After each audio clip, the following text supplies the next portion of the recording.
और मीनू मौसी अनाज लाने के लिए बाहर जा रहे हैं।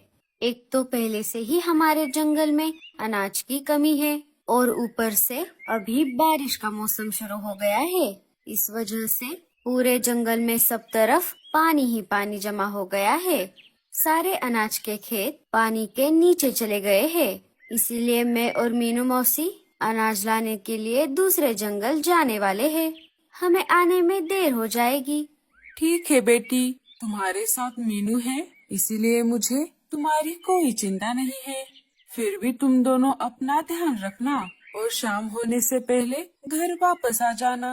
हाँ मम्मी, मैं आ जाऊंगी। अब मैं चलती हूँ। लाडो अपने घर से निकल पड़ती है। थोड़ी देर उड़ने के बाद वो मीनू मौसी के घर के बाहर आ जाती है। वो मीनू मौसी के घर का दरवाजा खटखटाती है। मीनू मौसी, अरे ओ मीनू मौसी, दरवाजा खोलिए, मैं हूँ लाडो। मीनू मौसी दरवाजा खोल देती है। अरे लाडो, तुम आओ, अंदर आ जाओ। कहो, कैसे आना हुआ? अरे मीनू मौसी, क्या आप भूल गई? आज हमें अनाज लाने के लिए दूसरे जंगल जाना था।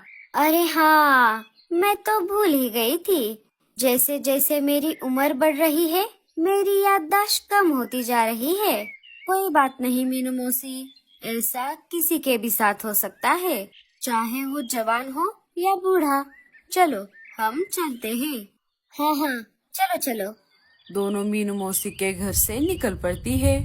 उन्हें घर से बाहर आए थोड़ा ही समय हो गया था, तभी अचानक बारिश शुरू हो जाती है। लो, ये बारिश भी ना बहुत होशियार है। जब हम घर पर थे तब तो ये नहीं आई, और जैसे ही इसे पता चला कि हम बाहर आए हैं, इसने बरसना शुरू कर दिया। मीनू मौसी, आप भी ना, हमें कहीं पर रुकना होगा। तभी लाडो को ऊपर से कालू कौवे का चाय का ठेला दिख जाता है। चलिए मीनू मौसी, इस ठंडी ठंडी बारिश में कालू भैया के हाथ की मस्त गर्मा गर्म गोल्डन चाय पीते हैं। दोनों ठेले के पास आ जाती है। कालू की चाय पूरे जंगल में फेमस थी, इसीलिए उसके ठेले पर हमेशा भीड़ लगी रहती थी। लाडो और मीनू मौसी अपना नंबर आने का इंतजार कर रही थी। अरे ओ कालू, जरा हमारी तरफ भी ध्यान दे और हमें भी गर्मा गर्म 2 कप चाय दे दे। हाँ हाँ मीनू मौसी, अभी देता हूँ, बस 1 मिनट। कालू लाडो और मीनू मौसी को चाय दे देता है। माफ करना मीनू मौसी, चाय देने में देर हो गई, लेकिन क्या करूँ, दुकान पर ग्राहक बहुत ज्यादा है और चाय देने वाला मैं अकेला। सारा काम मुझे अकेले ही करना पड़ता है। मेरे पास इसके लिए एक उपाय है कालू। वो क्या मीनू मौसी?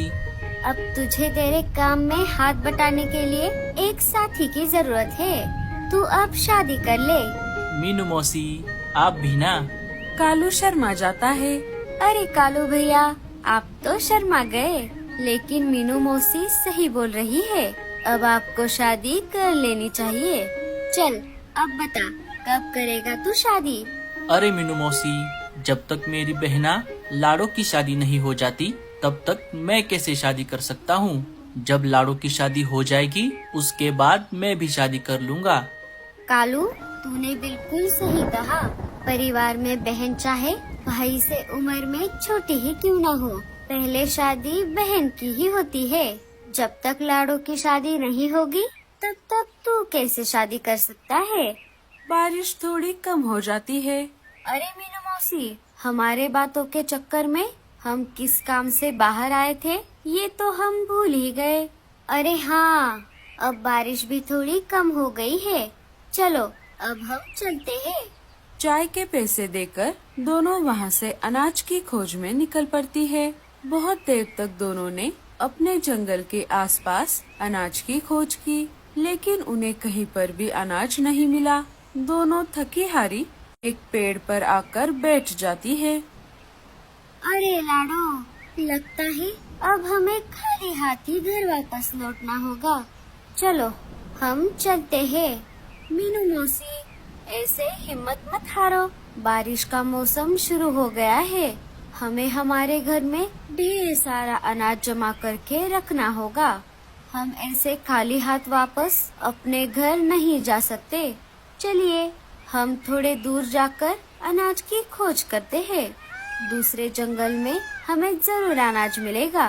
वो दोनों फिर से निकल पड़ती है। थोड़ी देर उड़ने के बाद वो एक अनजान जंगल में आ जाती है। अरे लाडो, ये कौन सा जंगल है? हम तो यहाँ पहले कभी नहीं आए। हाँ मीनू मौसी, ये जंगल कितना हरा भरा है। हमें यहाँ पर अनाज जरूर मिलेगा। वो दोनों फिर से अनाज की खोज करने लगी कि तभी फिर से तेज बारिश शुरू हो जाती है। अरे, ये बारिश तो हमारा पीछा ही नहीं छोड़ रही। हमें फिर से कहीं पर रुकना होगा। तभी लाड़ो को एक पेड़ पर खाली घोंसला दिख जाता है। अरे मीनू मौसी, वो देखिए, उस पेड़ पर एक खाली घोंसला है। चलिए हम उसमें जाकर रुकते हैं। नहीं रे बाबा, हम ऐसे ही किसी अनजान घोंसले में कैसे जाए? अगर वो घोंसला किसी शिकारी पंछी का हुआ तो क्या होगा? लेकिन हम अभी बारिश में भीग रहे हैं। अगर हम ऐसे ही भीगते रहे तो बीमार पड़ जाएंगे। ऐसा भी हो सकता है वो हमारे जैसे किसी दूसरे पंछी का घोंसला हो। हाँ, हो सकता है। ठीक है, चलो। दोनों उस घोंसले में आ जाती है। जैसे ही दोनों अंदर आ गई, उन दोनों की आंखें फटी की फटी रह गई, क्योंकि वो घोंसला किसी मामूली पंछी का घोंसला नहीं था। वो तो एक खूंखार शिकारी चील का घोंसला था। वहाँ पर चारों तरफ अंडों के छिलके, हड्डियों के कंकाल पड़े हुए थे। अरे बाप रे, मीनू मौसी, आप सही बोल रही थी। ये घोंसला तो सच में किसी शिकारी पंछी का है। अब वो शिकारी पंछी वापस यहाँ आ जाए, उससे पहले हमें इस घोंसले से बाहर निकलना होगा। दोनों वहाँ से बाहर निकलने ही वाली थी, तभी उस घोंसले का मालिक शिकारी चील वहाँ पर आ जाता है। अरे वाह, बगल में छोरा और शहर में ढिंडोरा। मैं बाहर इतनी तेज बारिश में शिकार की तलाश में यहाँ वहाँ भटक रहा था, लेकिन मुझे कहीं पर भी शिकार नहीं मिला। इसलिए मैं निराश होकर यहाँ आ गया। लेकिन यहाँ तो शिकार खुद मेरी राह देख रहा है। मेरी तो निकल पड़ी। अब मैं तुम दोनों को खाकर मेरा पेट भरूंगा। अबे ओ चील के बच्चे, तू हमें हाथ तो लगा के दिखा, फिर बताती हूँ तुझे। अरे, तुम्हें तो मेरा जरा भी डर नहीं लग रहा। मैं तो तुम्हें ऐसे ही कच्चा चबाकर खाने वाला था, लेकिन अब मेरा प्लान बदल गया है। इस ठंडी ठंडी बारिश में तुम दोनों की गर्मा गर्म बिरयानी बनाकर खाने में और ज्यादा मजा आएगा। पहले मैं दुकान जाकर मिर्च मसाला लेकर आता हूँ। चील उन दोनों को घोंसले के अंदर बंद कर देता है। लाडो और मीनू मौसी मदद के लिए खिड़की से चिल्लाने लगती है। बचाओ, बचाओ, कोई हमें बचाओ, बचाओ, बचाओ, कोई हमें इस घोंसले से बाहर निकालो। तभी बल्लू नाम का चिड़ा अनाज लेकर वहाँ से गुजर रहा था। उसे उन दोनों की आवाज सुनाई देती है। अरे, ये किसकी आवाज है? लगता है कोई मुसीबत में है। बल्लू आवाज की दिशा में निकल पड़ा। बचाओ, बचाओ, कोई हमें बचाओ। ये आवाज इसी घोंसले से आ रही है। बल्लू खिड़की के पास आ जाता है। अरे, तुम दोनों कौन हो और यहाँ कैसे फंस गई? लाडो सारी बात बल्लू को बताती है। उस शिकारी के आने से पहले हमें बाहर निकालो। जैसे ही वो दरवाजा खोल देता है, शिकारी चील सामान लेकर वापस आ जाता है। अरे, तू कौन है और यहाँ क्या कर रहा है? तूने अंदर जिन दो पंछियों को बंद कर दिया था, मैं उन्हें बचाने के लिए आया हूँ। अच्छा, तो ऐसी बात है। ये तो बहुत अच्छा हुआ। अब उनके साथ साथ मैं तेरी भी बिरयानी बनाऊंगा। चील बल्लू पर झपटने ही वाला था, तभी बल्लू ने पास में पड़े डंडे से चील को मारना शुरू कर दिया। लेकिन चील ने डंडे को छीन लिया और बल्लू पर अपने पंजों से वार कर दिया। बल्लू घायल हो गया। तभी लाडो और मीनू मौसी डंडे लेकर घोंसले से बाहर आ गई और चील को पीटना शुरू कर दिया। बल्लू भी उठकर खड़ा हो गया। और वो भी चील पर झपट पड़ा। उन तीनों ने चील को डंडों से मार मार कर उसकी हड्डी पसली एक कर दी। चील बेहोश हो गया। चलो भागो यहाँ से, आओ मेरे पीछे पीछे। बल्लू उन दोनों को अपने घर लेकर आ गया। आते ही बल्लू की माँ ने उसके घाव पर मलहम पट्टी कर दी। बल्लू ने सारी बात अपनी माँ को बताई।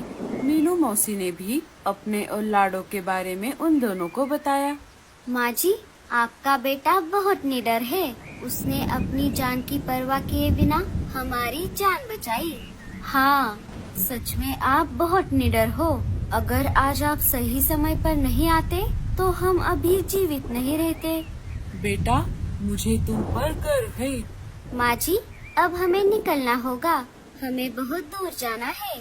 रुको, तुम दोनों ये अनाज लेकर जाओ। हमने बहुत सारा अनाज पहले से ही जमा करके रखा है। आपका बहुत बहुत शुक्रिया माँ जी। उन दोनों से विदा लेकर वो दोनों अपने जंगल की तरफ निकल पड़ी। लाडो, आज तो हम मरते मरते बच गए। हाँ मीनू मौसी, अगर बल्लू जी नहीं आते तो क्या होता। अरे वाह लाडो, बल्लू से सीधा बल्लू जी। क्या वो लड़का तुम्हें पसंद है? मीनू मौसी, आप भी ना। मैं सब समझ गई। चलो चलो, अब जल्दी जाते हैं घर। शाम होते होते दोनों अपने जंगल वापस आ जाती है। मीनू मौसी अपने घर ना जाते हुए लाडो के साथ उसके घर आ जाती है। लाडो सारी बात अपने माँ को बताती है। अरे बाप रे, ये बात तो दिल दहला देने वाली है। हे ऊपर वाले, तेरा लाख लाख शुक्र है। आज तेरी वजह से लाडो और मीनू जिंदा है। हाँ मम्मी, और बल्लू जी के भी वजह से। अरे हाँ, ये बात तो बताना मैं भूल ही गई। अरे लाडो की मम्मी, इन सब बातों में एक बात बहुत बढ़िया हो गई। वो क्या मीनू? मीनू मौसी उन्हें सारी बात बता देती है। क्यों लाडो, क्या तुझे बल्लू पसंद है? मीनू मौसी, आप भी ना। लाडो शर्मा कर किचन में चली जाती है। मीनू, ये तो बहुत अच्छा हुआ। हम कल सुबह होते ही कालू को साथ लेकर फिर से बल्लू जी के घर जाएंगे और उनसे शादी की बात करेंगे। सुबह हो जाती है। कालू, मीनू मौसी और लाडो की मम्मी बल्लू के घर आ जाते हैं। मीनू मौसी सारी बात बल्लू के माँ को बता देती है। ये तो बहुत अच्छा हुआ मीनू, बल्लू को भी लाडो बहुत पसंद है। तो फिर देर किस बात की, हम जल्द ही कोई अच्छा सा दिन देखकर लाडो और भाई साहब की शादी करवा देते हैं। कुछ दिन बीत गए। फिर एक दिन बल्लू और लाडो के जंगल के पंछियों के मौजूदगी में बल्लू और लाडो की शादी धूमधाम से हो गई। तो दोस्तों, कैसी लगी आपको ये लाडो के शादी की कहानी? हमें कमेंट्स में जरूर बताना। अरे, आप सब कहाँ जा रहे हो? अभी मेरी शादी बाकी है। तो मिलते हैं अगले स्टोरी में।